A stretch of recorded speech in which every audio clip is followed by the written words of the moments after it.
veamos la CAE. Como les decía, el deducible es anual. Y en esto, no les decía, el deducible es anual y es similar al GES. ¿Recuerdan desde que se genera el primer copago? De ahí se contabiliza el año. Tratándose cuando se trata de ingresos de urgencia a un prestador que sea ajeno a la red, ¿sí? Debe darse aviso a la ISAPRE. ¿Se acuerdan que hay que avisar a la ISAPRE? Dentro de las 48 horas. Los gastos que se hagan en el prestador ajeno a la red sirven para el deducible. ¿Sí? Sirven para acumular el deducible siempre y cuando el beneficiario sea trasladado a la red. Porque si no es trasladado a la red, por mucho que gaste y que supere el deducible, no va a haber CAEC. Sorry, interrumpirlo, si está corto tiempo, pero no sé bien qué es un deducible así. No, se lo explico. Es la suma de los copagos. Lo que paga de su bolsillo el beneficiario. Ya. ¿Sí? Por ejemplo, aquí el deducible son 122 UF. La ISAPRE cubre en este prestador CAE, que designó, por ejemplo, Clínica Dávila para atender esta enfermedad catastrófica, y por el plan de salud complementario le cubre días cama el 50% o el 60%.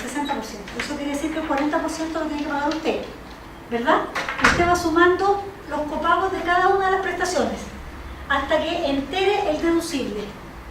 ¿Sí? Cuando usted entere el deducible, de ahí y en más hasta completar un año, todas las prestaciones que le otorguen en este prestador designado por la ISAPRE en relación con el diagnóstico CAE, se las va a cubrir la ISAPRE al 100%. ¿Sí me entiende? ¿Cuál es el deducible? Es la suma de los copagos que desembolsa el beneficiario. El mismo deducible, el mismo concepto deducible que en la GES. ¿Sí? ¿Se acuerda que la GES otorgan garantía de oportunidad, cobertura financiera y más calidad, no sé qué? Y la cobertura financiera es que usted va a copagar el 20%, pero que además hay una cobertura adicional que cuando esos 20% que usted pague enteren determinado monto, que es lo que se llama deducible, de ahí en adelante el sistema, sea FONASA o ISAPRE, le va a cubrir el 100%. Lo mismo pasa en la CAE. ¿Sí? ¿En qué se diferencia del GES de la CAE? Acá no hay un listado de problemas de salud asociados. ¿Sí? Y no hay garantías tampoco. Es una atención en red definida por la ISAPRE. Todas las prestaciones que requieran van sumando para enterar el deducible. Completado el deducible, la ISAPRE va a cubrir el 100%, con independencia de que su plan diga que por día cama le corresponde cobertura del 60%. ¿Sí me entienden? ¿Y los demás? Bueno. Las prestaciones para la obesidad se van a considerar posibles dentro de la CAE en la medida que sea una obesidad mórbida, índice de masa superior a 30. Desde luego que esto es aumentar la cobertura del plan. ¿Por qué aumentar? Porque por plan yo voy a tener la cobertura que señala el plan, 80% por ejemplo para prestación hospitalaria y 60% para ambulatoria. Acá me la van a aumentar cuando complete el deducible, porque voy a ir de 80 a 100. ¿Sí? Es un aumento de la cobertura del plan. Y para las prestaciones ambulatorias de radioterapia y quimioterapia para el tratamiento del cáncer. Eso no es que a mí no se me van a sumar para la CAE los medicamentos ambulatorios. Las prestaciones ambulatorias que se pueden sumar para la CAE son la radioterapia y quimioterapia para el tratamiento del cáncer, más los medicamentos coadyuvantes y biomoduladores por quimioterapia. Y las drogas inmunosupresoras en caso de trasplante. ¿Sí? Por lo tanto, ya imaginémonos que uno de nuestros clientes tuvo una disección aórtica, ¿sí? Y le tuvieron que hacer 3 operaciones. Una en el corazón, una en el estómago, por donde va la aorta, y otra en la pierna en distintos tiempos. ¿Sí? Él había pedido la CAE cuando tuvo el diagnóstico de disección aórtica, porque sabía que esto era caro, y la ISAPRE le designó Clínica Dávila. Él visitó al médico, el cardiólogo que él lo veía, le dijo: no podemos operar ahora, ¿sí? Hay que esperar cómo va evolucionando. Fue al cardiólogo de la Dávila, que fue el prestador que le designó la ISAPRE, y le dijo lo mismo. Entonces el señor siguió haciendo su vida hasta un día 14 de febrero y llegó de urgencia al Hospital Clínico de la Católica, porque estaba más cerca de su casa que la Dávila, y pidió la CAE, y la ISAPRE le dijo: no, le otorgo la CAE porque usted se atendió fuera de la red. Entonces nosotros que lo patrocinamos en la Superintendencia de Salud dijimos, primero ley de urgencia. Otórgueme ley de urgencia porque si él no hubiese recibido atención inmediata y postergable se muere. Y para después, otórgueme CAEC. Porque el prestador... Porque como entró por ley de urgencia tenía que llegar al primero, digamos. Entonces la Superintendencia dijo ok a la ley de urgencia. Y nos dijo ok a la CAE, pero la relativizó. La CAE supone que pagado el deducible, todo lo demás se cubre 100%. Te imaginas con 3 operaciones, o sea, la cuenta era, a pesar de que era la red Salud C, la cuenta eran como 70 millones de pesos. ¿Sí? Dijo, le otorgo CAE como si usted se hubiese atendido en la Clínica Dávila. Lo que significa que tomo los valores de la Clínica Dávila y los de la red Salud C. Le cuento sus gastos, los copagos, hasta el deducible, y sobre el deducible le cubro como si usted se hubiese operado en la Clínica Dávila. Toda la diferencia que hay de costos entre lo que cobra la Dávila y lo que cobra el UC, lo paga usted. ¿Sí? Pero imaginémonos que él se hubiese ido al prestador. En eso consiste la CAE. Le doy aviso, ahí ya se le dio aviso dentro de las 48 horas, como era ley de urgencia y hasta que el paciente se estabilizó, que fueron como 3 o 4 días, la Superintendencia otorgó ley de urgencia. ¿Qué significa eso? Que la ISAPRE tiene que pagar el 100% de las prestaciones, pero le va a cobrar al afiliado todo el copago. Si el afiliado no lo paga, le va a dar un préstamo médico y le va a cobrar el 5%. Y toda la etapa de estabilización la cubrió con CAE, como si. ¿Se entiende cómo opera la CAE? ¿Sí? En este caso les puse un ejemplo que se atendió en otro prestador, pero normal es que cuando usted va por CAE, si la pide, es porque se va a atender en el prestador que la ISAPRE le dice. No se va a ir a atender a otro. ¿Todas las ISAPRES tienen CAE? No, solo las ISAPRES que acordan, pero son la mayoría. La verdad, son las ISAPRES cerradas, no entraron en esta lógica, algunas, pero las abiertas, todas tienen CAE, porque era un tema de ofrecerle, yo en mis planes ofrecía que tenía CAE, que entonces también es un tema comercial. En ese caso yo ya tengo que estar con un diagnóstico catastrófico. Claro, tengo que tener el diagnóstico, por ejemplo, que ella tenía la disección aórtica, pero no había requerido ninguna prestación. Inmediatamente que a usted se le formula un diagnóstico que usted presuma que va a ser catastrófico en cuanto al gasto, usted va a la ISAPRE y pide CAE. Y llena el formulario y la ISAPRE le designa, ¿sí? Dentro de 48 horas le designa un prestador. Y usted acepta, firma la aceptación. Ahora, si usted quiere, después se atiende en cualquier otro lado, pero no va a tener CAE. Claro. ¿Sí? Pero si se atiende en el prestador, va a pagar solo el deducible. Y solo el deducible la ISAPRE le cubre el 100%. ¿Sí? Ahora, es para prestaciones hospitalarias y estas ambulatorias que aparecen acá. ¿Sí? El deducible es 30 veces la cotización pactada, que es el precio del plan de salud. Por eso dice cotización pactada, no 7%. ¿Sí? Con un mínimo de 60 UEFs, 6 por 3, 18, o sea, 1.800.000, un poco menos, y un máximo de 126 UEF, no 122. Eso es lo más que va a pagar. O sea, si las 30 veces su cotización supera la 126, usted va a pagar 126. O si es menor que 60, usted va a pagar al menos 60. ¿Queda claro? ¿Sí? Ahí, se debe activar cuando un diagnóstico puede transformarse en una enfermedad catastrófica por el costo de las prestaciones que requerirá. ¿Sí? Es solo financiera, eso te intuye hoy día. Como el cáncer está, muchos de los cánceres están en GES, si hay GES no hay CAE. ¿Sí? Entonces, pero antes, imagínense que esto surgió mucho antes de que hubiese GES. Todos los cánceres eran intuitivamente CAE, catastróficos. Y en la cobertura opera una vez que los montos de los copagos superan el deducible. Esto es solo una cobertura financiera. Esto es poco conocido del CAE, porque esto solamente lo había escuchado para nunca... Le aseguro que usted firmó cuando se afilió al ISAPRE, Sí, revisa lo más sus probable, documentos puede y llegar a tiene eso. condiciones generales de la CAE. Le aseguro. Lo más probable, pero nunca le pesco. No la miró y ahí se define, que se entiende, cómo lo tiene que ser. Así opera la CAE. ¿Sí? El afiliado a su representante concurre a la oficina de ISAPRE, llena y firma los documentos, el formulario de solicitud de incorporación a la red CAE y GES-CAE. ¿Por qué hay GES-CAE? Recuérdense que la GES no solo opera en red, sino que además tiene canastas de prestaciones asociadas. Pues bien, para todas aquellas prestaciones que no están en las canastas, como su costo puede ser catastrófico, usted puede pedir GES-CAE en la ISAPRE. Primero va a operar la GES y sobre las prestaciones de GES no hay CAE. En lo otro va y tiene que acumular el deducible. ¿Sí? Pero puede tener GES-CAE, pero es solo para prestaciones. Por eso no se los quise explicar explicar antes. ¿Entienden cómo funciona, verdad? Porque la CAE es solo cobertura financiera, no hay un listado ni de patología ni de prestaciones asociadas. Entonces, lo que nombra la GES, si sigue siendo catastrófico, es CAE, porque recuerde que la GES también tiene cobertura financiera, que completado el deducible usted no va a pagar nada por las prestaciones de la canasta de prestaciones, pero puede tener otras que no están en la canasta de prestaciones y que le sirven para la CAE. ¿Sí? Así opera la GES CAE. Opera en red, como les había dicho, que la ISAPRE define cuál es su red, usted no puede cambiarse de red. ¿Y cuáles son las prestaciones no cubiertas? Las prestaciones cubiertas por el plan auto, que es el GES. Las exclusiones de cobertura al contrato, obvio. Si no le cubro la prestación, mal puede ir a CAE. O sea, si es una cirugía plástica, si es una preexistencia no declarada, no solo no tiene acceso a CAE, no tiene acceso a plan de salud complementario.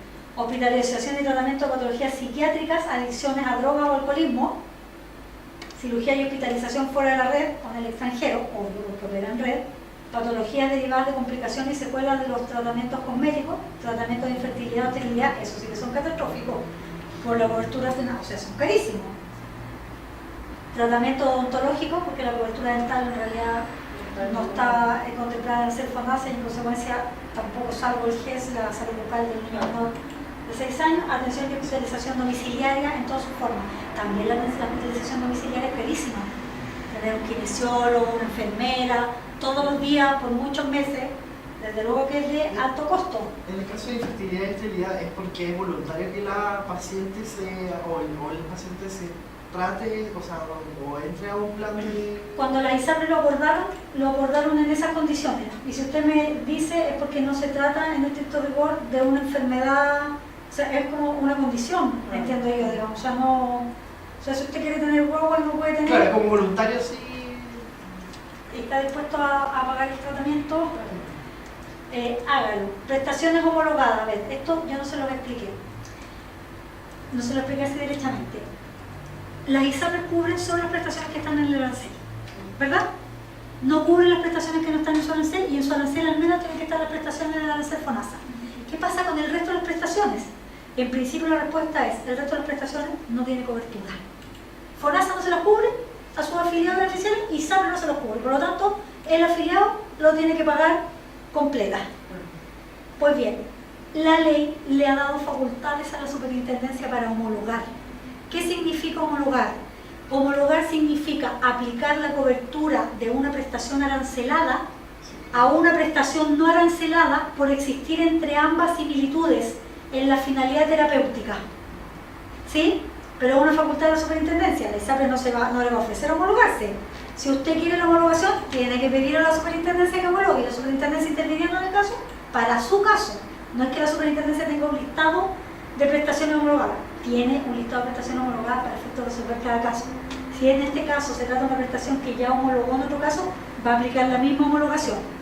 ¿Sí? Por ejemplo, en un caso en que le pusieron al paciente un ECMO, que es un sistema, no me acuerdo qué significaba ECMO, pero un corazón que le va, o sea, es un sistema que le limpia la sangre, ¿sí? Porque tenía problemas cardíacos este paciente. El ECMO como dispositivo no está arancelado, ¿sí? Ni por FONASA ni por ISAPRE, que le pusieron un ECMO central y uno periférico en distintos periodos.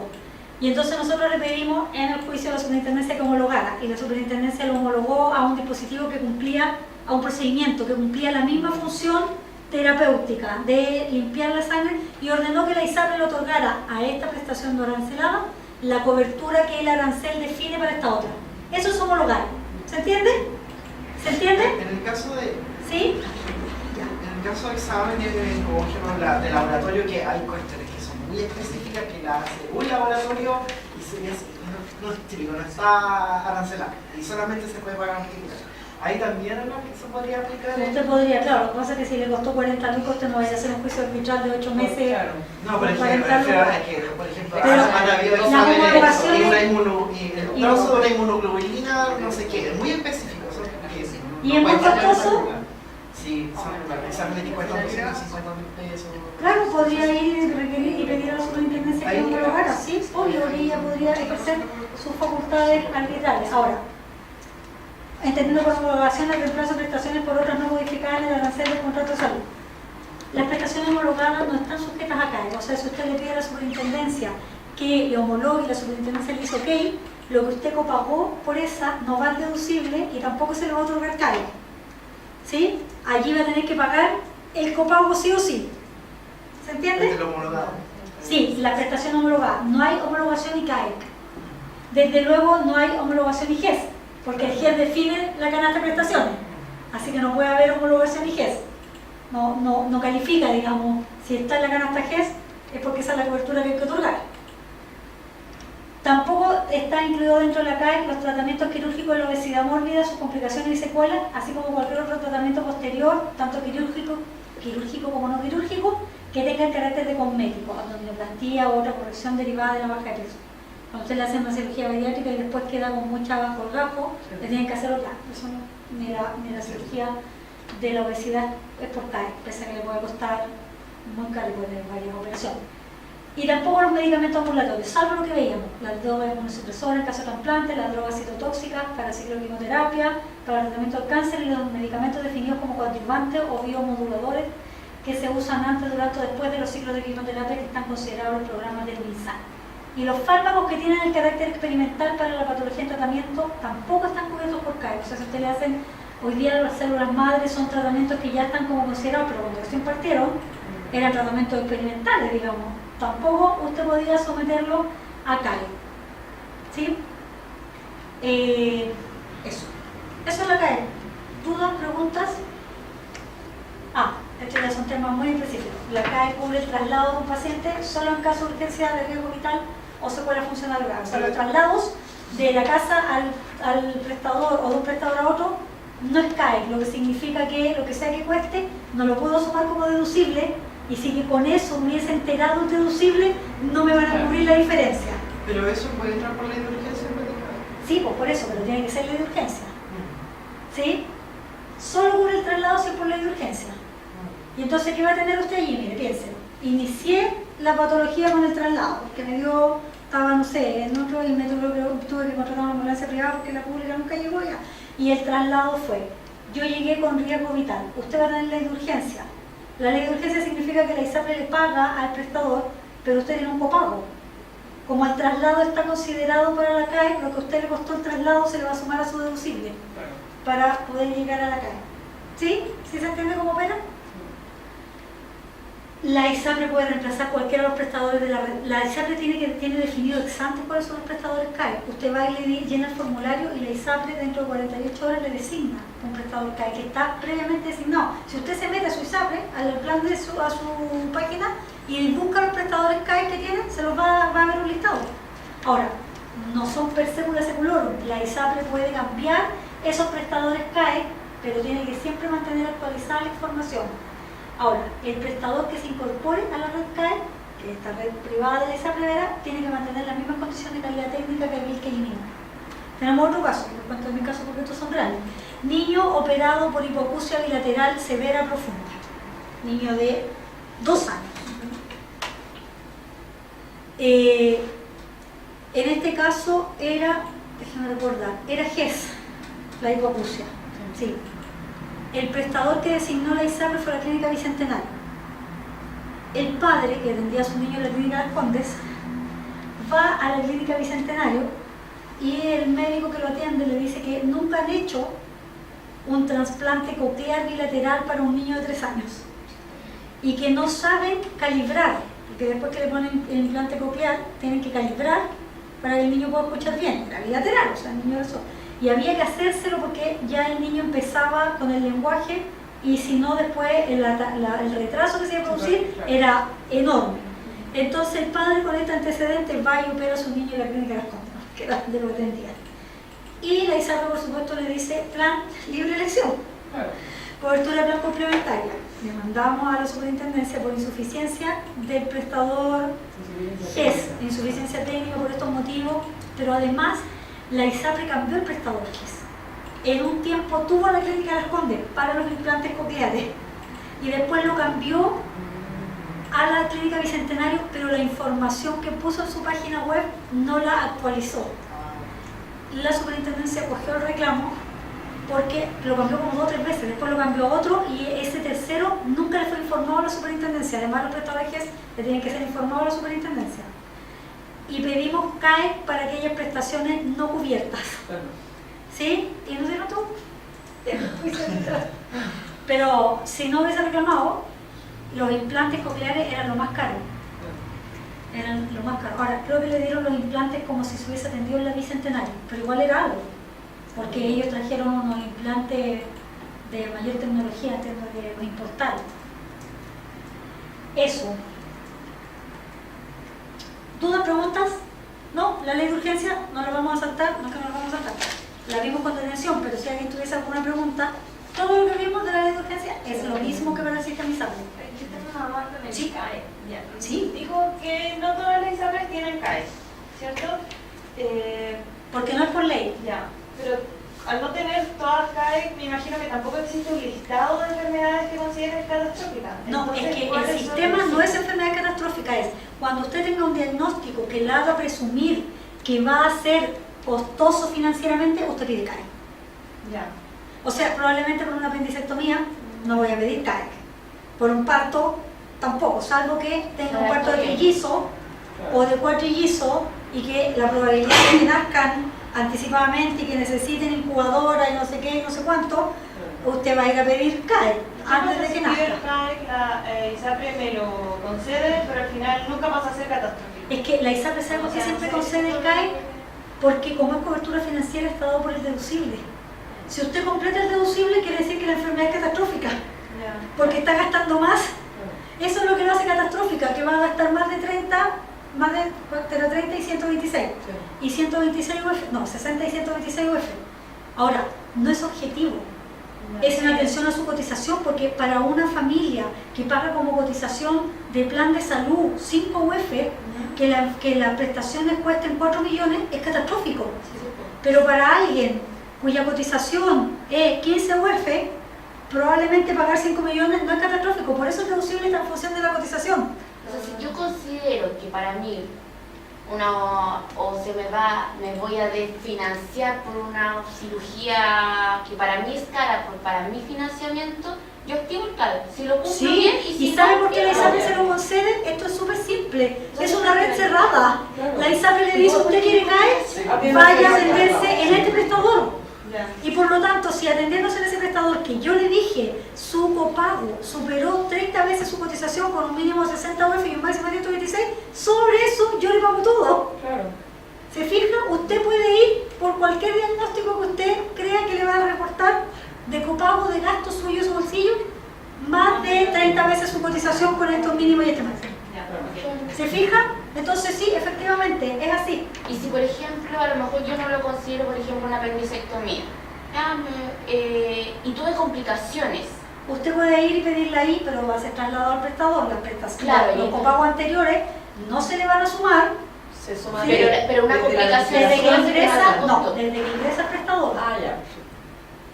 Desde que ingresa el prestador, salvo los traslados de ley de urgencia y salvo que entró en una situación de riesgo vital o secuela funcional grave, ¿sí? Porque se le van a sumar los copagos para efectos, pero para que tenga CAE, tiene que estar en el prestador de la red. La ISAPRE en cualquier otro caso se lo va a negar. Ahora, si usted no pudo llegar al prestador de la red como nuestro cliente, y usted lo argumenta, puede ganarlo en un juicio, porque la superintendencia tiene facultades de árbitro arbitrador. Entonces resuelve conforme a lo que su prudencia y equidad le indican. Es un caso a caso, ¿sí? Y en general la superintendencia trata de tirar la mano si le ISAPRE con mucha plata. Ya, la ley de urgencia. ¿No hay dudas? Que me dijo que tenía una duda de la cara. Sí, de eso sí. Ya. Está aclarado. Ya. Como la superintendencia hoy día fiscaliza, además de la ISAPRE y FONASA, a los prestadores, la ley establece, ¿verdad?, la posibilidad de reclamar ante la superintendencia respecto de un prestador. ¿Sí? Desde luego que usted puede reclamar ante el propio prestador por la ley de derechos y deberes del paciente. Y el prestador le tiene que dar respuesta a su reclamo, no es que puede dejarlo allí en el olvido, pero también puede reclamar ante la superintendencia de salud. ¿Ante quién? Ante la intendencia de prestadores. ¿Se acuerdan que la superintendencia tenía dos intendencias? De fondos y seguros provisionales de salud de prestadores. Bueno, reclama ante la intendencia de prestadores que controla el cumplimiento de la ley por parte de los prestadores públicos y da instrucciones para su corrección. Ejemplo, acuérdense que también podía sancionarlo. ¿Se acuerdan cuando hemos listado sanciones? entré en ley de urgencia y me pidieron cheque y garantía. O me hicieron firmar un pagaré. Yo voy y denuncio al prestador, que está incumpliendo la ley de urgencia que impide estos documentos, y la Intendencia de Prestadores en un reclamo, que no hay facultades de arbitrador, las facultades solo las tiene para los conflictos entre la ISAPRE y FONASA y sus afiliados, no con los prestadores, ¿sí? Para que no nos confundamos. Y la superintendencia ve los antecedentes, efectivamente, este fue un paciente que entró en una situación de riesgo vital y instruye al prestador a devolver el cheque o el pagaré, sin perjuicio que va a multar además al prestador por haber incumplido la ley. ¿Sí? Eso. Finalmente, último tema, derechos de las personas en salud. Todos los pacientes, y aquí no hay diferencia entre el sistema público y privado, tienen un conjunto de derechos que lo estableció la Ley de Derechos y Deberes del Paciente. La última modificación fue en julio del año 2019. ¿Sí? ¿Cuáles son esos derechos? Derecho a atención oportuna. ¿Sí? Tratándose de prestador de salud institucional, obvio. Tiene derecho las personas a las acciones de promoción, protección y recuperación a que se le den oportunamente y sin discriminación arbitraria. No me atendieron porque soy haitiano, o no me atendieron porque soy mapuche. No, tiene derecho a una atención oportuna, que no sea arbitraria, en la forma que determine la Constitución y la ley. Y ahí entramos con lo que conversábamos en el café, las listas de espera, sí, pero aquí están todos sujetos a listas de espera. ¿Sí? Salvo que usted logra acreditar que alguien por pituto logró que lo atendieran antes, pero tendría que tener demasiada información, saber en qué lugar estaba la otra persona, la lista de espera. Tienen derecho a compañía y asistencia espiritual. Imagínense la cantidad de religiones que hay. Tienen derecho los pacientes cuando están hospitalizados, ¿verdad?, a que los prestadores les faciliten la compañía de familiares y amigos. Por eso los horarios de visita se extienden, y si mientras el paciente está más grave, más privacidad tienen. Cuando usted inclusive le va a dar la unción de los enfermos a un paciente en un hospital público, hay muchos que cierran la cama del paciente así como con unos separadores para que los otros en sala común no lo vean en función de estos derechos, sino que ellos sean súper maravillosos, digamos. O sea, la ley establece esos derechos. Ahora, esas visitas también se pueden restringir por el prestador cuando los antecedentes clínicos del paciente los justifiquen. ¿Sí? No es que haya, pero ¿cómo? Si yo soy familiar tengo derecho a verlo, está muy grave. No, precisamente, o es contagioso, o es un paciente psiquiátrico. ¿Sí? El prestador evalúa el derecho como a visita que tiene. La población indígena en los territorios, en los territorios en que hay mayoritariamente población indígena, en Temuco, en la 9ª región, ¿verdad?, tiene derecho esta población indígena, reconociendo su calidad, a que los prestadores institucionales públicos le aseguren a estos pueblos originarios un modelo que considere sus culturas. Por ejemplo, la machi, no sé cómo se llamará, esas ceremonias que hacen de curación de los enfermos. Ellos tienen derecho a que se les permita esa interacción, ¿sí?, reconociendo su carácter de pueblo originario. No es que dicen, no, ¿cómo se le ocurre? Tienen derecho a aquello. El derecho a reclamar. Todo paciente tiene derecho a reclamar ante el prestador institucional, ¿verdad? Y para esto el prestador tiene que tener un sistema de registro de los reclamos. Sí, yo no sé si eso se da para ustedes que trabajan. Yo no he reclamado. La OIRS, la Oficina de Información. Ahí tiene un libro, un libro que está lleno de reclamos, o sea, porque es súper subjetivo. Felicitaciones de la confita. No, pero me imagino que es súper subjetivo. O sea, fui y le pregunté a una enfermera y me miró feo. Voy a reclamar que me miró feo, porque por Dios que nos hemos puesto buenos para reclamar, además. Reclamamos a veces con razón, a veces sin razón. Si la persona tiene derecho a recibir una respuesta en el plazo de 15 días hábiles. Sí, le toca responder. ¿Sí? ¿Cómo respóndelo? Porque nos quedan 5 días para responder. Sí. Si no queda conforme con la respuesta, o si no recibió respuesta, recurre a la Superintendencia de Salud, a la Intendencia de Prestadores, o puede requerir un procedimiento de mediación. ¿Cuándo se da el procedimiento de mediación? Cuando yo estoy pensando en la negligencia médica y en que voy a demandar. ¿Se acuerdan del tema de la mediación? Para demandar civilmente tengo que pasar por un procedimiento de mediación ante el Consejo de Defensa del Estado, si es un prestador público, o ante uno de los mediadores registrados de la Superintendencia, si es un prestador privado. ¿Sí? Tienen derecho a un comité de ética que evalúa, y también un comité de ética que evalúa el criterio como de oportunidad y de, que más que de oportunidad, de necesidad terapéutica de la prestación que se le va a dar. Por ejemplo, a este paciente que yo les dije que le pusieron un ECMO central y uno periférico, después le pusieron el Hermel, que es un corazón artificial. Ese sí que es un corazón artificial, que se le instala, digamos, con una batería. Ya. Tuvo que pasar por el comité de ética antes para ver si no era obstinación terapéutica, entendiendo por obstinación terapéutica el empleo de mecanismos que no tienen por finalidad recuperar la salud del paciente. O sea, está en tal estado que da lo mismo lo que usted haga. La resucitación, cuando ya no tiene sentido porque se va a morir, tiene un cáncer terminal y es cosa de días o de horas, orden de no resucitación, digamos, eso tiene que pasar por un comité de ética y el paciente y sus familiares tienen derecho, ¿verdad?, a que el comité de ética lo revise y que le dé recomendaciones, no obligatorio. Yo ya el comité de ética dijo que el Hermel no se recomendaba para un paciente de 76 años, diabético, hipertenso, que además había sufrido un ataque al corazón, pero la familia igual quiso. Se respeta el derecho de la familia, no es vinculante la decisión del comité de ética, es una recomendación, ¿sí? Pero el comité de ética está formado no solo por médicos, ¿sí? Hay médicos y abogados, y entiendo que hay otros profesionales que analizan el caso, los antecedentes y recomiendan. Los prestadores institucionales tienen que tener un comité de ética, tanto público como privado. No sé si ustedes habrán tenido interacción, digamos, pero es obligación tener un comité de ética. Y sobre todo para al menos cuando se hacen investigaciones con pacientes, por ejemplo, de hospitales, en las tesis de pregrado, tienen que pasar por el comité de ética de los hospitales. En los SESFAM también tienen que haber. ¿En los SESFAM? O en las corporaciones municipales, por ejemplo. O sea, por lógica, si estaba usando pacientes para una ¿Es un prestador investigación, institucional que presta atención cerrada, hospitalizada? No. Entonces no. Solo eso, deberá existir comité de ética para los prestadores institucionales de salud que presten atención cerrada, hospitalizada, autogestionado en red, experimentales de alta complejidad e institutos de especialidad. Entiendo que los CEFAM no califican en eso, así que no. No. Tienen derecho a una seguridad en la atención. ¿En qué sentido? Sea el paciente o la persona que lo represente, porque imagínense si es un menor de edad, o si es un paciente que está inconsciente, ¿verdad?, a que se cumplan las normas vigentes en el país, los protocolos para infecciones intrahospitalarias, accidentes, errores en la atención y en general a que sean informados de cualquier evento adverso durante la atención. No sé, se cayó algo mientras lo operaba.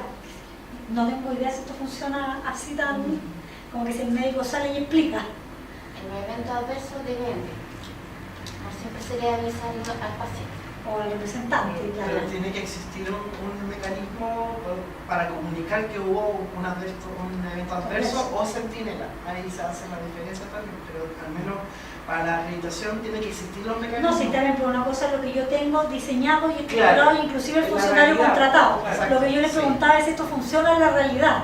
Claro, como derecho de las personas, si el paciente o el representante en realidad no es todos informado, se llegan a enterar del claro, evento adverso, tú lo puedes notificar, pero para el hospital se sabe todo, pero de ahí que se entere el paciente no claro, siempre se entera. generalmente no. Quizás puede ser que se asocie como al consentimiento informado. Es que esos son los riesgos, pero los eventos Por ejemplo, adversos no que necesariamente el paciente se te cayó. a eso, claro. A veces O se quemó, lo estaban lavando Claro, y se con quemó. agua un Un medicamento equivocado, Ya, te entiendo. que eso ha pasado. Esos son eventos adversos, no son riesgos. O centinela. Bueno, las personas con discapacidad psíquica o mental tienen derechos especiales, obvio, porque no tienen la misma capacidad de entendimiento. ¿A qué tienen? A que el profesional tratante le informe a su representante legal o a la persona bajo cuyo cuidado se encuentre, ¿verdad? Porque a lo mejor lo llevó la vecina, porque la mamá no estaba, al niño menor de edad, ¿sí? No es su representante legal la vecina, pero es el adulto que está a cargo, ¿verdad? Tiene derecho, ¿verdad?, a que se le informe las razones médicas que justifican no entregar información acerca de la ficha clínica. Aquí más bien el derecho debería ser al revés, debería estar explicado, no es que debería ser. Toda persona tiene derecho a que se le entregue la información de su ficha clínica. El prestador no puede, y aquí prestador institucional o prestador individual, tiene que entregarle los antecedentes médicos al paciente cuando él los pida. Si el paciente falleció, a quien demuestre una relación de familiar con él. ¿Sí? No puede el prestador negarse. ¿sí? Y de hecho uno los puede pedir muchas veces, y todas las veces tienen que entregarse, no que le puede decir, ah, no, ya se los entregué, tienen que entregárselo. Es el derecho. Como estas son personas con discapacidad psíquica o mental, el niño, no sé si el síndrome de Down está calificado dentro de la persona con discapacidad psíquica o mental. No sé, una persona que tiene una parálisis cerebral. Pero esquizofrenia, por ejemplo. O que tiene una parálisis cerebral, ¿verdad? Evidentemente que tiene derechos distintos que los que tiene una persona que no tiene esa discapacidad, ¿verdad? Cuando se trata de tratamiento invasivo y reversible, esterilización, me imagino que hablan de esterilización, tal vez estoy pensando en síndrome de Down muy avanzado, digamos, de niñas con un síndrome de Down, no sé si se dice avanzado, no quiero incurrir, pero que lo tiene en un grado muy alto, digamos, psicocirugía u otro de carácter irreversible, el profesional tratante debe contar con el informe del comité de ética para realizar ese procedimiento. Se dispone respecto a estas personas que las hospitalizaciones involuntarias deben ser comunicadas a la Seremi de Salud y a la Comisión Regional de Protección de los Derechos de las Personas con Enfermedad Mental. Piensen en todas las personas que viven en situación de calle por enfermedad mental, no las que viven por pobreza, sino que el loquito, el esquizofrénico, como dice su compañera, allí no hay alguien responsable. Entonces hay que avisar a la Seremi de Salud y a la Comisión Regional de Protección de los Derechos de las Personas con Enfermedad Mental. Asimismo, emplear extraordinariamente medidas de aislamiento o contención física y farmacológica debe hacerse con pleno respeto a la dignidad de la persona. ¿Sí? Y finalmente, ninguna persona en estas condiciones, ¿verdad?, puede participar en una investigación científica, obvio. No puede someterse a un tratamiento experimental si no puede expresar su voluntad. ¿Sí? Derechos de los pacientes. Derecho a información, lo que decíamos. Toda persona tiene derecho a que el prestador le proporcione información suficiente, oportuna, veraz y comprensible, sea en forma visual, verbal o por escrito. Tiene derecho a efectuar todas las consultas y reclamos que estime pertinentes. ¿Sí? A veces a los profesionales de la salud no les gusta contestarle preguntas. A mí me ha pasado, digamos, que yo cuando me atiendo a uno de mis hijos, yo pregunto hasta por si acaso. Y uno como que nos ve, como dice, tal vez, no es que uno quiera cuestionar al profesional. Uno quiere enterarse, uno quiere saber, digamos, y por eso pregunta, pero a veces no siempre lo miran con buena cara o no siempre le responden lo que uno está preguntando. Uno después ya necesita que dice, pues, vuelvo a atender a mi niño, entonces tampoco quiero que se desquite como la profesora, es como la pregunta que se hacen las profesoras cuando uno tiene hijos, no quiero que después se desquite con mi niño, digamos, pero uno tiene derecho. Y tiene derecho a manifestar por escrito sus sugerencias y opiniones respecto de dicha atención. Por eso hay un libro de reclamo, una oficina de atención al paciente. Cuando se trata de un paciente en estado terminal, tiene derecho a vivir con dignidad hasta el momento de su muerte. ¿Sí? Y en consecuencia tiene derecho a cuidados paliativos, a la compañía de sus familiares y personas cuyo cuidado estén y a recibir asistencia espiritual. ¿Sí? En relación a los medicamentos e insumos, las personas tienen derecho a recibir una cuenta actualizada y detallada de los gastos de los medicamentos que se usaron. ¿Sí? Eso debieron dar. Bueno, yo he visto muchas cuentas de prestadores privados y vienen una por una: jeringa, desechable, apósito. No es que ponen jeringa y ponen 10, no. Si durante 45 días viene por día. La cuenta con un detalle de cada uno de los insumos y medicamentos que se usaron. ¿Sí? Y se supone que al momento de ingresar se le informa de los posibles plazos para el pago de las prestaciones, medicamentos e insumos que se van a utilizar, así como los cargos o intereses por otros conceptos. No tengo idea si esto ocurre. Tal vez esto ocurra cuando la prestación es programada, pero cuando un paciente llega en una situación de ni siquiera sé de ley de urgencia por riesgo vital, sino que llega por urgencia nomás. Yo creo que no se da el espacio para esto, o sea, está bien, la ley es bonita, digamos, pero yo no he visto los prestadores publicados listados de medicamentos. A lo mejor hay un libro en que se contiene los listados de medicamentos por si alguien quiere saberlo, y uno tampoco está interesado en saber cuánto me va a salir si voy con el paciente, lo ingresé por ley de urgencia o no por ley de urgencia, por urgencia. Lo único que quiero es que lo atiendan, estoy pensando en cuánto me va a costar, pero lo que hace la ley es asegurar, por si alguien quiere, alguien que esté más interesado en la cuenta, que esté con cabeza razonable y fría para averiguar la cuenta mientras atienden al paciente, que tenga acceso a esa información. ¿Sí? Yo creo que alguna vez en un hospital alguien preguntó y le pasaron no era un libro, sino que un archivador, claro, como con hojas donde me imagino que estaban los costos, digamos, sí, de cama y eso. Pero no es algo, yo creo que sea usual, ¿sí? Tiene derecho a que se le entregue una cuenta actualizada y detallada de los gastos en que se haya incurrido en su atención de salud, y si las dosis de medicamentos que suman fueran unitarias, solo tiene que pagar las que efectivamente se usaron y no toda la caja como ocurría antes. Antes lo que sucedía es que usted iba a una hospitalización, parto inclusive, le daban dos dipironas, digamos, o 2 aspirinas y le echaban la caja y se la cobraban completo. Ahora no, solo lo que se usó, y por eso es un costo unitario. Ahora, el costo unitario más caro, las aspirinas y dipironas más caras que uno puede comprar en el mercado. Pero bueno, no hay fijación de precios, esa es una gran crítica. Los prestadores cobran lo que quieran, inclusive, o sea, yo me acuerdo cuando fui al ginecólogo a poner un dispositivo intrauterino, el ginecólogo me dijo, acá te lo ponen, tú no te preocupes,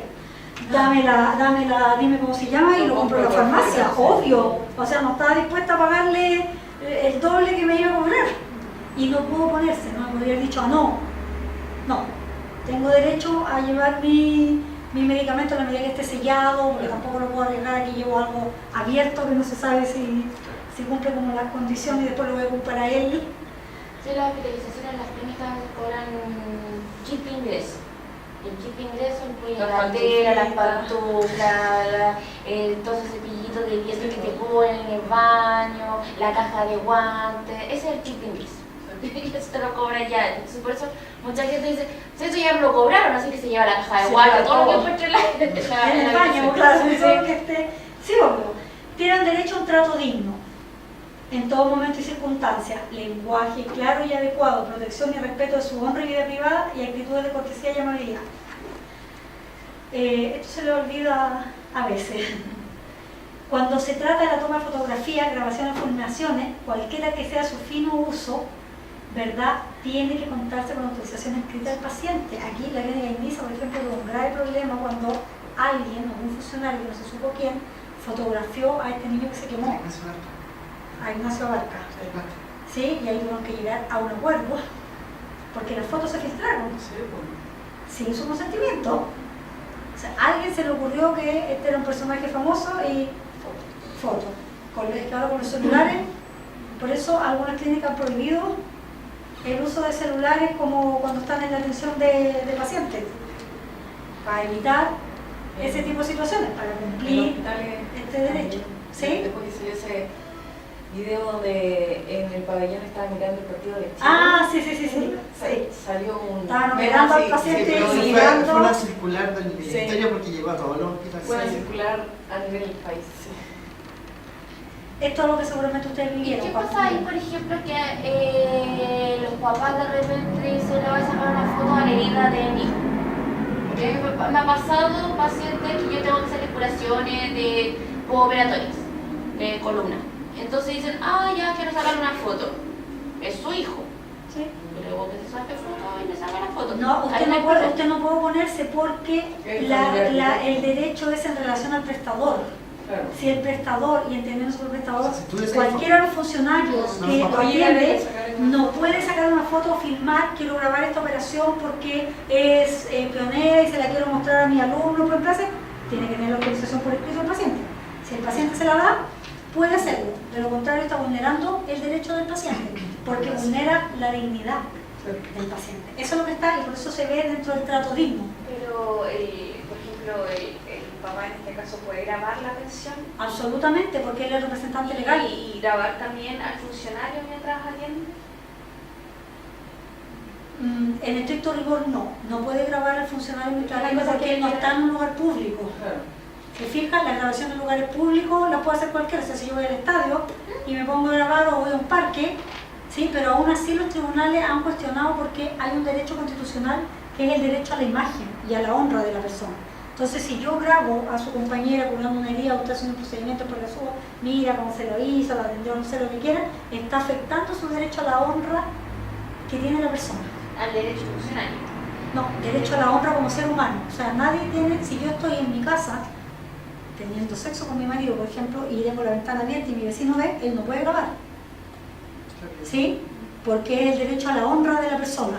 En tu casa. Y yo estoy en mi casa, no importa que él tenga una ventana que es justo de y me esté mirando, o que yo estoy bañándome en mi piscina haciendo doble, tampoco, aunque él pueda verlo, no puede sacar una foto porque afecta mi derecho a la honra, ¿sí? Yo tengo que consentir en los lugares, en los recintos que son privados. En los que son públicos, usted fue sabiendo que era un recinto público, ¿sí? Si usted estaba en la calle y yo grabé en la calle, bueno, pero aún así los tribunales en algunos casos han condenado cuando se hace circular esas imágenes, porque no hay autorización de aquel que aparece en la imagen. Y eso vulnera la dignidad de la persona, ¿sí? La ley hace una prevención cuando se trata de establecimientos docentes o educacionales. En definitiva, los que no son todavía profesionales tienen que circular con un profesional a su cargo, ¿sí? No pueden andar los estudiantes viendo pacientes si no anda un médico con ellos. Si usted lo ve desde la perspectiva del paciente, el paciente tiene derecho a que siempre lo atienda un profesional médico sin perjuicio que puedan haber en aquellos establecimientos que son educacionales. No es que yo estoy, bueno, para el grupo de educacional, porque está en una de las facultades de la Chile, pero ¿cuál puede ser? Bueno, se refiere no sé. educacional con que tengan un convenio docente asistencial. Sí, docente asistencial, sí. Por Casi ejemplo, todos los la hospitales clínica funcionan. alemana con la UDD, Claro, claro. y así.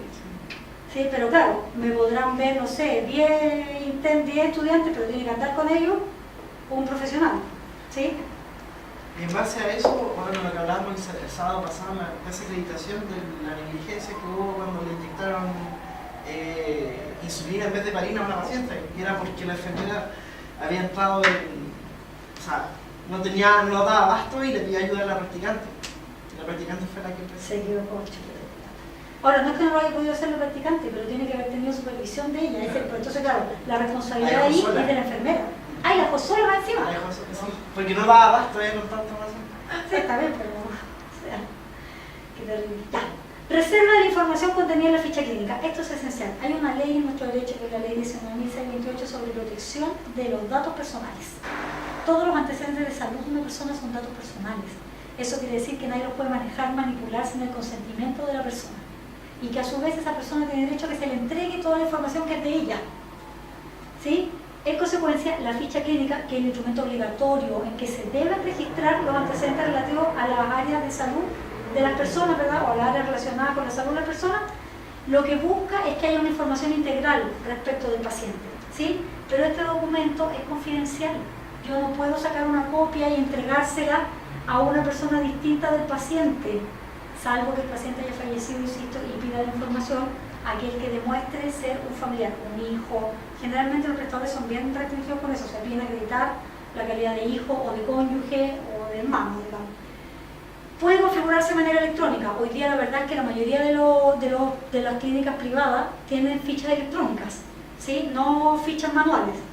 No hay problema en ello, en la medida que los registros sean completos y se asegure el oportuno acceso, conservación y confidencialidad, así como la autenticidad. Antes los prestadores, cuando empezaron a desarrollar los sistemas informáticos, si usted consultaba al médico general, él tenía una ficha. Si consultaba al gastroenterólogo, él tenía otra. Hoy día, como la ficha es una sola, está en línea la información. O sea, si yo voy a ver al cardiólogo, él tiene la ficha clínica, todas las atenciones que en la clínica alemana yo he tenido, con los distintos profesionales, los puede ver, porque el concepto es de ficha clínica única. No es que si me atendí con 5 pacientes, tengo 5 médicos, tengo 5 fichas clínicas, tengo una sola. Esa es la obligación legal. Toda la información que surja de esta ficha clínica, como de estudios, exámenes y demás documentos, donde se registren procedimientos, es considerado como un dato sensible.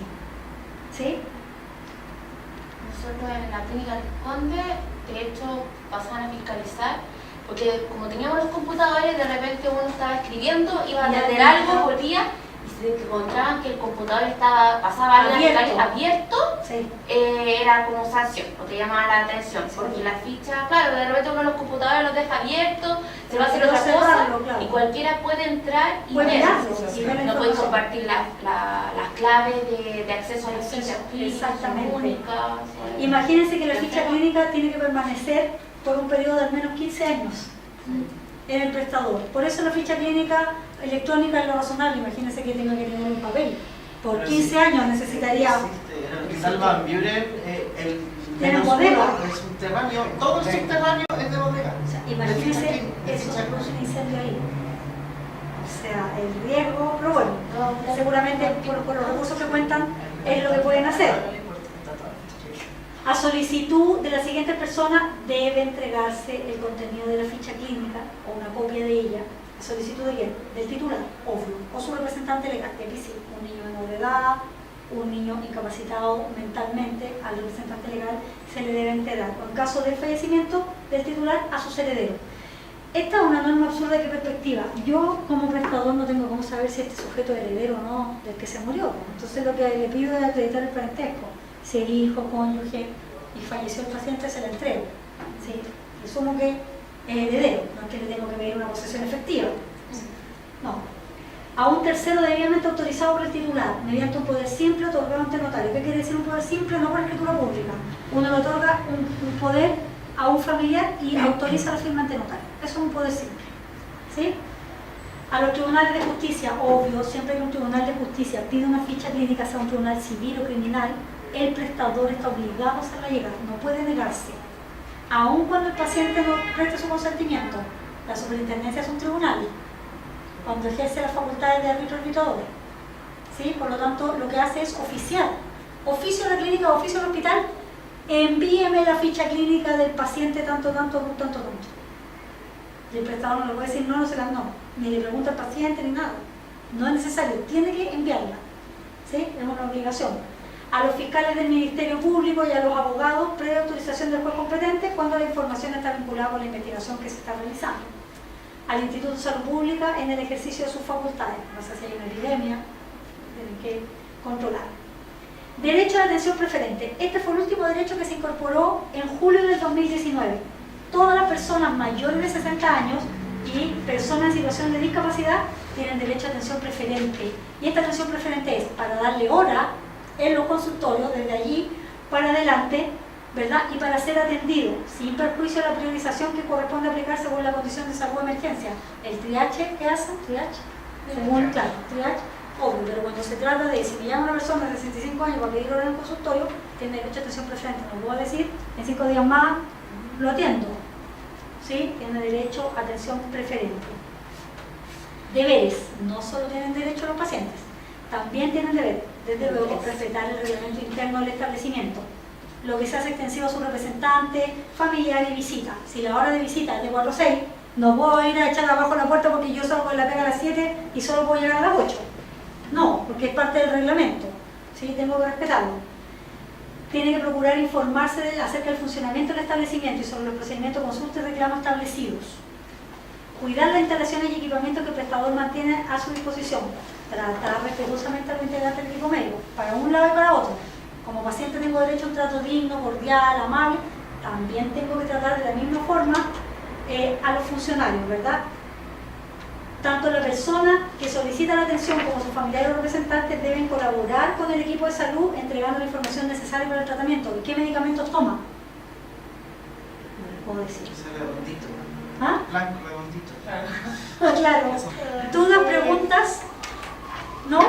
Cuando los afiliados a ISAPRE cumplen, si no me equivoco, 75, ¿son excluidos automáticamente de ISAPRE o no? La ISAPRE nunca puede terminar el contrato de salud, ¿Ya? salvo en los casos que vimos. Ah, ya, ok. Los seguros de salud, aparte los complementarios, esos sí tienen seguros de fecha salud de tienen fecha de caducidad Caducidad, y ya. generalmente terminan a los 75 Sí, años. no. ¿Sí? Y por ejemplo, el seguro inclusive que yo tengo con la alemana también termina a los 75 años. O sea, si yo llevo viva a los 75 años, no voy a poder mantenerlo después. Ya. Porque no están sujetos a la regulación de la seguridad social. Eso sí que son contratos absolutamente privados. Claro. Y usted cuando lo contrata sabe que, y de hecho esos son contratos anuales, Sí. o bianuales o trianuales, y la compañía le puede poner términos. O sea, créame que cuando tuvo un siniestro, a la próxima renovación no se lo renovaron. Ya. Y usted no tiene posibilidad de obligar a la compañía. Pero la ISAPRE no. Ah, El ya. contrato es indefinido. Perfecto. Mientras el afiliado pague plata. Ya. Se van solos porque son muy caros los planes. Sí. Bueno, ahora que no se aplican las tablas de factores, no sé qué va a pasar. Claro, o sea, si a mí me Sobre la jubilación. solo me van a subir el precio del plan por precio base, a lo mejor voy a poder mantenerlo. pero igual es difícil porque hoy día yo cuánto pago, casi 300.000 por yo y mis 2 niños, porque todavía estoy en edad fértil, Claro. pero cuando cambie voy a ir a la baja. Pero si tengo una jubilación de 800 lucas, no me puedo gastar 300 en un plan de salud, no puedo, o sea, salvo que uno de mis niños esté dispuesto a empezar a subsidiarme, digamos, o de lo contrario, ¿no? Entonces los pacientes o las personas optan por esa FONASA, sí, se van a FONASA porque tampoco puede usted endeudar a la familia completa. Y aquí cuando una persona se va a FONASA, ¿qué pasa con los excedentes? ¿Se te devuelven? Se traspasan a FONASA y se pierden para siempre. No existía esta norma porque recuerde que el excedente es la diferencia entre el precio del plan y el 7%. Por lo tanto, eso siempre fue cotización de salud. Y en ¿Sí? FONASA todo, bueno. O sea, Y FONASA sí, porque es 7%. Claro. Wow. Hay que gastarlo todas las FONASA. O en los copagos, y no solo en la farmacia, en los copagos, en las prestaciones no aranceladas, en un tratamiento dental, en una cirugía estética. Claro. En todo lo que sea prestación de salud no cubierto, usted puede ocupar los excedentes. ¿Sí? En general. Sí, eso sí. Así es. Venden de todo en algunos sitios de la misma farmacia. Ah, en la página web, En la página que lo web, puede sí. usar, claro. La verdad es que eso es ilegal, porque la ley señala el destino que se le puede dar a los excedentes, y los excedentes no pueden ser O sea, para comprar prestaciones no asistenciales de salud. Y insisto, los pañales, la colonia, la máquina de afectar, no es prestación de salud. Y de hecho fue en la gran discusión que se está teniendo con Cruz Verde en el caso de ISAPRE de Más Vida. Se le dice, ok, los excedentes en la medida que usted acredite que los afiliados compraron medicamentos. Claro, claro. O sea, tienen millones de vouchers, porque además no es que usted en el voucher vaya individualizado que compró. No. En el voucher solo va el monto y su firma, nada más. La farmacia no tiene una posibilidad de hacer el cruce entre el voucher y a ese nivel, a nivel país. Imagínense, de Arica a Punta Arenas. Nosotros esperamos, porque nosotros vamos a por los prestadores, esperamos que se rechace la solicitud de que se les pague. ¿Cómo será el objeto que estaban que los abogados nos ofrecieron? Nosotros somos abogados de Clínica Ibis. Nos ofrecieron pagarnos a nosotros. ¿Cuánto les significa a ustedes que no se nos pagara los excedentes, el uso de los excedentes? Un 10% más de la cuenta, les pagamos nosotros el 10% a ustedes para que se desistan de recursos. Porque son más de 4.000 millones de pesos que están cobrando en excedentes. Eso es legal. ¿Y eso se puede hacer? En parte de la oficina.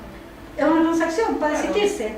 Claro. La causa no tiene por qué ser legal porque no es un delito, porque yo estoy recurriendo Claro. a una interpretación y después me desisto. Ah, ya, claro. Es una negociación, no es ilegal. Lo que es ilegal es haber comprado todos esos productos que no eran Sí, medicamentos. Sí, pues sí, Eso es ilegal. Pero claro, ahora con el pronunciamiento de que la gente puede pedir su excedente y gastárselo en lo que quiera, la verdad es que no sé dónde quedó la ilegalidad. Cuando salió eso yo dije, estamos complicados para el alegato Cruz Verde. O sea, si ahora se nos van a... Ahora, mi colega me dice, no, por contrario, ahora la ley lo permitió. Antes no se podía. Claro, Antes solo se podía esto, así que por algo el legislador no se lo permitió a las personas. claro. Y además es devolvérselo al afiliado, no a la farmacia. Sí. Pero bueno, no sé cómo nos va a ir, pero tenemos para un rato todavía. Muchas gracias. Gracias a usted, profe. Gracias a usted, profe. Gracias por venir.